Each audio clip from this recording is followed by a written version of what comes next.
Boa noite a todos, sejam bem-vindos ao canal da PIPC Online. É uma imensa gratidão poder dividir com você este espaço. Deus possa abençoar a sua vida. Vamos orar ao nosso Deus? Obrigado, Senhor, por mais este encontro.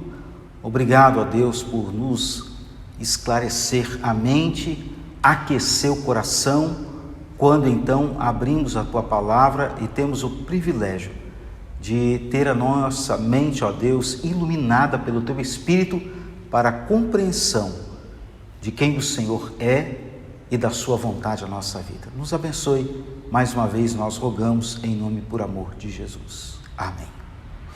Meus amados, em continuidade ao estudo de quinta-feira, nós trataremos a segunda parte da existência de Deus. Nós queremos nessa noite, em primeiro lugar, mostrar a você esta fonte de pesquisa. Ela pode te ajudar na compreensão ainda maior desta verdade que claramente está anunciada pelas Sagradas Escrituras. Nós consideramos dois grandes pressupostos. O primeiro, da revelação de Deus através da natureza. Deus se deu a conhecer, uma grande prova, uma evidência da existência de Deus. O segundo, o registro das Sagradas Escrituras. Esta tem como um grande apontamento revelar Deus e a sua vontade para a nossa vida. Bom, vamos seguir então para a nossa orientação nessa noite. Eu quero convidá-lo a abrir em 1 Timóteo, capítulo de número 4, o verso 16, a primeira parte apenas deste versículo. Primeira epístola de Paulo a Timóteo, capítulo de número 4, verso 16, a parte A deste versículo. Paulo vai recomendar a seu filho na fé para que cuidasse de si mesmo e da doutrina. Em outras palavras, Paulo está dizendo assim: vida e teologia não se separam. A boa teologia, ela será sempre um vetor primordial para uma vida verdadeira e saudável. Assim como há muitas pessoas que zelam por uma ortodoxia e desprezam a prática da vida, essas pessoas são, na verdade, hereges em todo o seu procedimento. Há outros tantos que tomam um caminho inverso, desprezam a ortodoxia, a doutrina, e zelam pela prática das boas obras. Tais pessoas jamais conseguirão exercer um crivo adequado. Elas são prisioneiras da ignorância. Essas pessoas têm as suas mentes abertas para todo vento de doutrina. Assimilam tudo aquilo que é perpassado às suas vidas sem um filtro adequado. Portanto, é imprescindível que nesta caminhada que estamos fazendo nessa noite, consideremos a recomendação de Paulo ao jovem pastor Timóteo, que pastoreava em Éfeso. O cristianismo, ele não está baseado em uma filosofia especulativa. Muito pelo contrário, a base sólida dessa fé nos foi revelada. Isso significa dizer que a fé ou a verdade que nós, cristãos, e cremos no Evangelho de Jesus Cristo, nós abraçamos algo que veio da própria parte de Deus. É claro que eu e você, nós não podemos vê-lo, contudo, nós podemos reconhecê-lo, nós podemos conhecê-lo através da revelação desse próprio Deus, de ordem natural ou revelação geral de Deus, e também a sua revelação ao coração dos homens, dando a conhecer a pessoa bendita de Jesus, o nosso eterno Salvador, o qual nós denominamos de revelação especial. Assim nos diz R.C. Sproul. Não podemos conhecer coisa alguma, se na verdade Deus que existe não nos conduzisse ao conhecimento de todas essas coisas. Portanto, o conhecimento acerca de Deus só é possível porque Deus mesmo se dá a conhecer a nós, iluminando a nossa mente, abrindo os nossos olhos para que possamos contemplá-lo através das Sagradas Escrituras, bem como através da revelação geral. Deus existe. Uma resposta muito interessante do criacionismo à comunidade científica filosófica, ela vem quando então é demonstrado de forma clara a partir do registro de Gênesis acerca da existência de Deus e da criação do universo. Eu queria compartilhar com você a visão deste autor. Segundo John MacArthur, em Gênesis 1, verso de número 1, nós conseguimos ali vislumbrar o que Gênesis oferece de forma racional para as 5 categorias básicas científicas e filosóficas que fora defendida pelo evolucionista Herbert Spencer, defensor do darwinismo. Então, no pensamento de Spencer, há 5 categorias que são reveladoras de algo existente. São elas: tempo, ação, força, espaço e matéria. Quanto a isso, então, John MacArthur vai nos dizer o seguinte: tempo. No princípio, criou Deus os céus e a terra. Ação, o verbo criar, que está exposto aí. A força é o próprio Deus, essa energia ativa, dominante, criador de todas as coisas. O espaço, os céus, e a matéria, a própria terra. A partir daí nós entendemos este quebra-cabeça que nos está sendo mostrado aí de forma muito consoladora, desafiadora, racional, mostrando que há uma perfeita coesão de todas as coisas. Este quadro nos mostra que um ser inteligente, de forma proposital, criou todas as coisas e de forma absoluta todas elas se harmonizam. E Deus então estabeleceu leis, e essas leis sob a regência de Deus dão então seguimento a toda a ordem natural por Ele mesmo estabelecida. Logo, o mundo da natureza, o mundo do homem e o mundo de Deus estão perfeitamente alinhados. Eu gostaria de, nesse momento, definir alguns termos para que a gente pudesse aprofundar mais acerca da defesa que temos feito, partindo do pressuposto criacionista. Esta é a minha bandeira apologética. A partir daí, nós então expandirmos o nosso conceito a respeito da existência de Deus. O que é o criacionismo? O criacionismo, de uma forma muito sucinta, eu gostaria de dizer para você que é a maneira pela qual nós entendemos que Deus, o autoexistente, desde toda a eternidade, é o Criador e sustentador de todas as coisas. Foi Ele quem criou o universo e deu vida a todas as coisas. Pasteur vai nos dizer que vita est vita, ou seja, vida gera vida. É claro que alguém poderá dizer assim: mas isso é uma lei da biogênese. Claro que é, eu não estou refutando isso, e de forma muito clara ele nos mostrou isso em seu estudo acadêmico.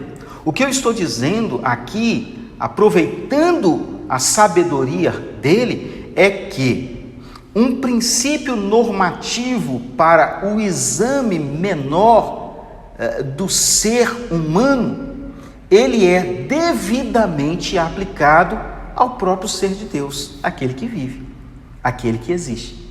Só ele pode dar vida.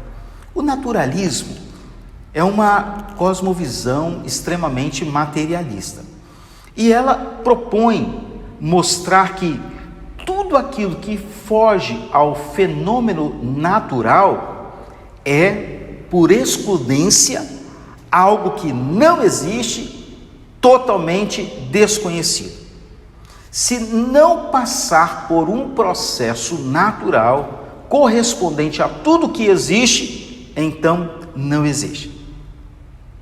Evolucionismo teísta, uma posição teológica encontrada também em alguns ramos do cristianismo, onde Deus é apresentado como o ser criador do universo e da vida.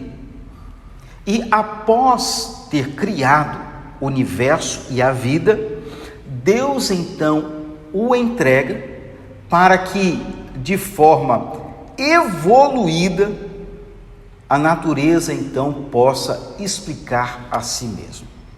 Não é este o conceito que nós absorvemos, muito pelo contrário.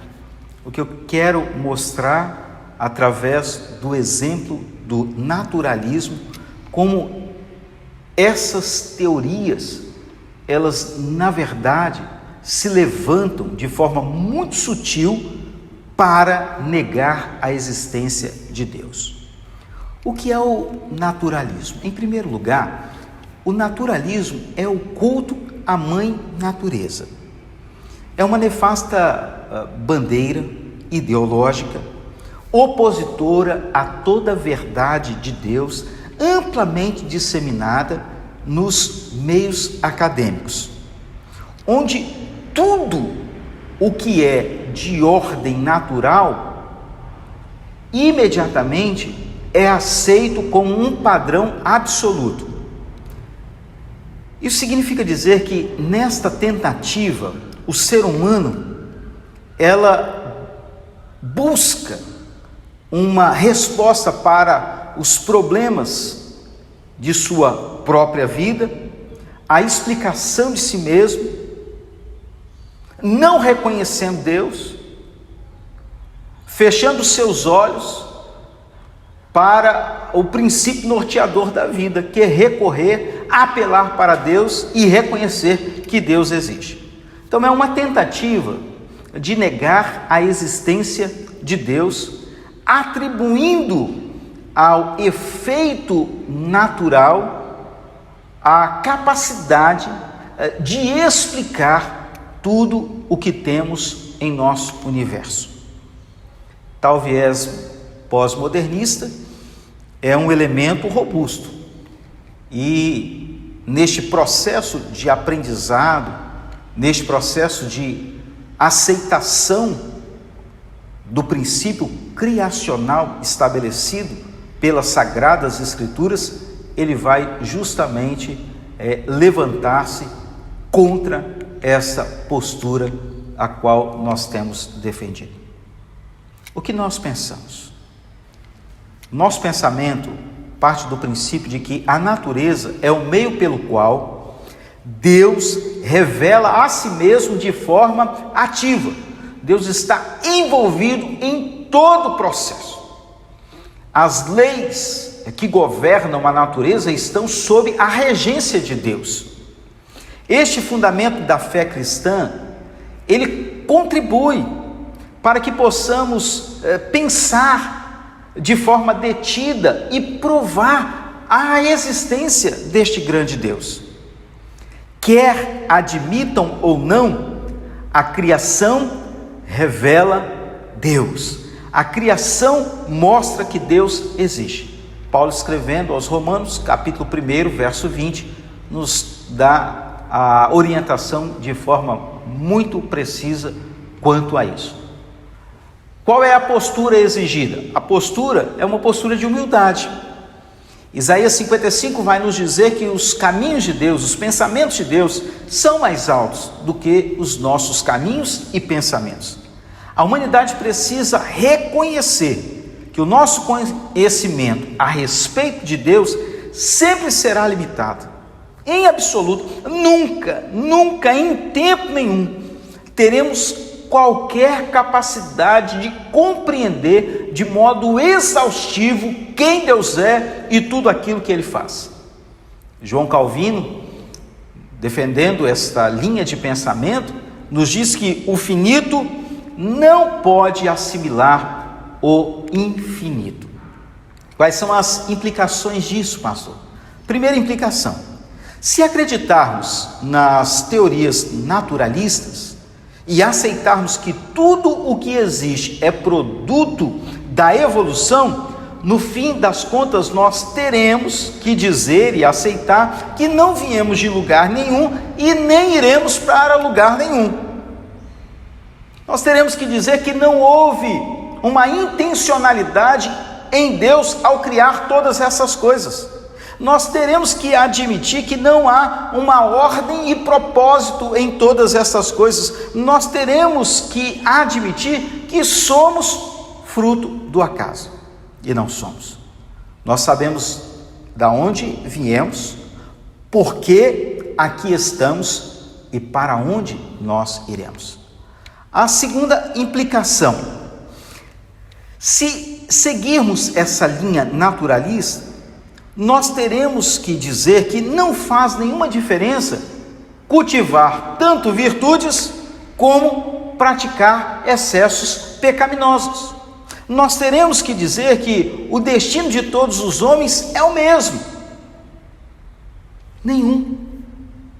Nós teremos que ser conduzidos a acreditar que todos os homens são como uma palha que o vento dispersa. E nós não cremos nisso. Nós cremos que o Deus que existe criou os céus e a terra e criou também um dia para o qual todos nós prestaremos conta de todas as nossas atitudes. E aqueles que confessarem a Jesus e confiarem em Deus, aquele que existe, reinarão com Ele eternamente. E aqueles que o negarem, herdarão um lugar de tormento e de morte eterna, que é o inferno.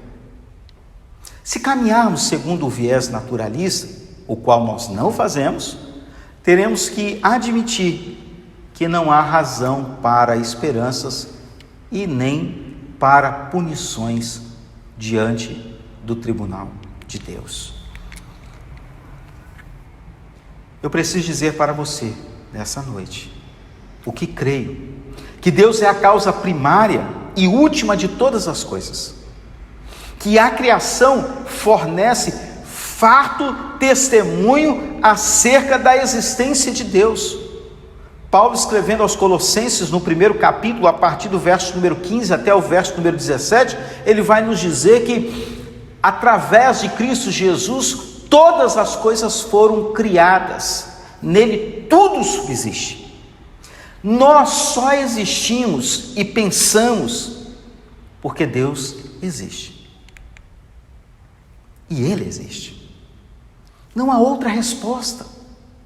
Isso é extremamente consolador ao meu coração, é fortalecedor à minha vida. Saber que Deus existe, que Ele se importa, Ele se envolve com a história humana e ela está dirigida de forma segura, de forma proposital, cumprindo a sua vontade, debaixo da ordenança de todos os seus decretos, e culminará na glória bendita deste grande Deus.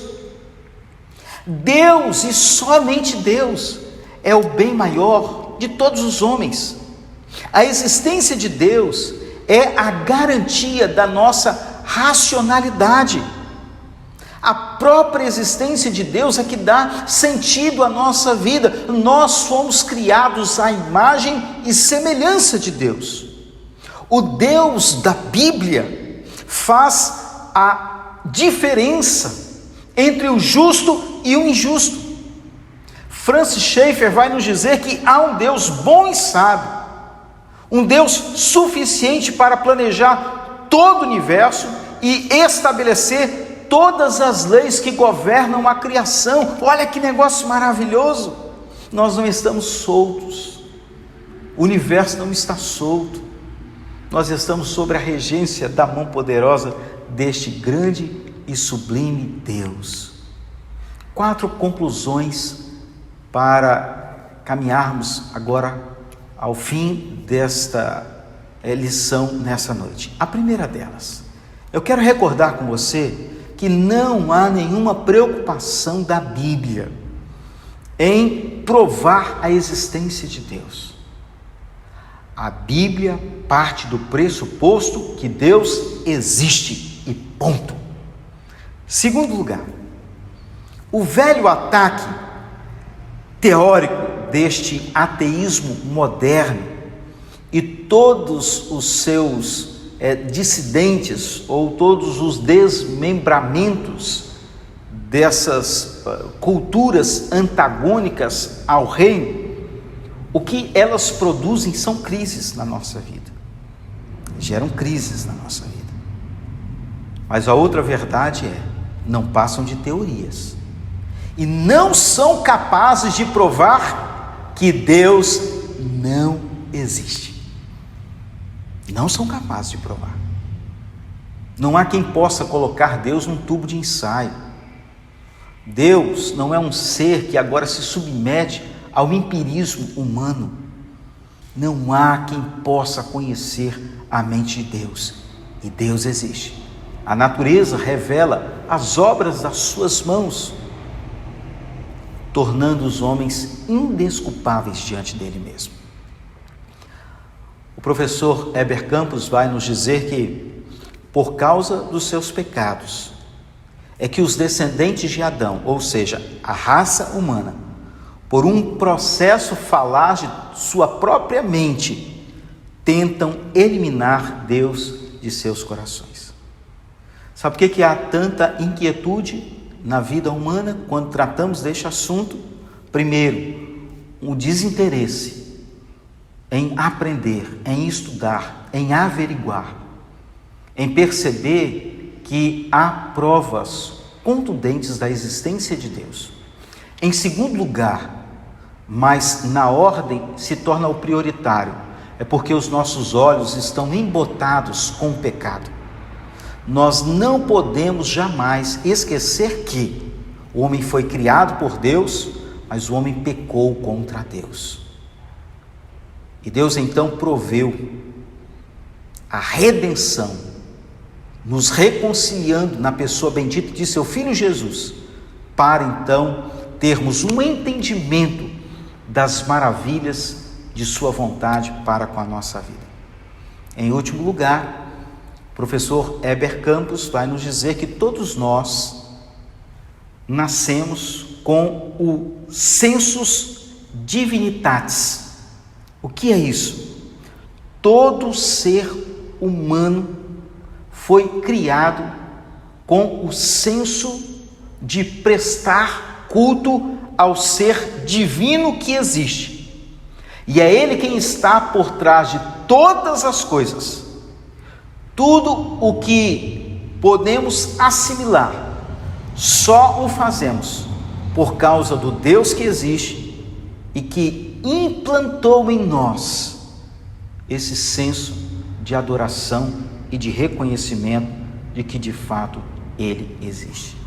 Que Deus muito abençoe seu coração. Eu espero sinceramente ter te ajudado na compreensão e que esta verdade possa te ajudar no enfrentamento desta pandemia, deste momento tão difícil que temos atravessado. Que o Senhor te abençoe em nome de Jesus. Amém.